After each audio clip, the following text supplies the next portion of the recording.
super excited to finally introduce the WayB Pico on BambiBaby.com. Here's a full-on box we're going to learn together.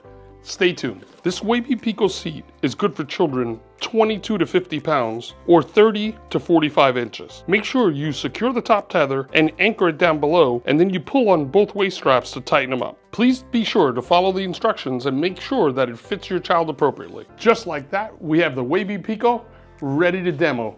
Stay tuned and we'll do a ton of different videos on how to travel with your WayB Pico, put it in your vehicle, anchor it, latch it, and tether it.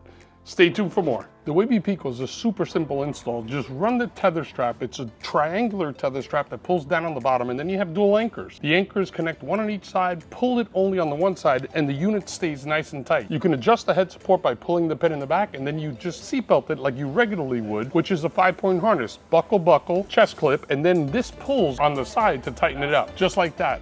Buckle, pull, chest clip. Works great. Liking this video and subscribing is really important. Call us at 877-82-2624 or email us at cs@bambibaby.com. We have 5 convenient locations for you to shop at: Miami, Florida, Paramus, New Jersey, Middletown, New Jersey, Long Island, New York. Comment below with any questions. Stay tuned to watch more videos like this in the future, and thank you for watching.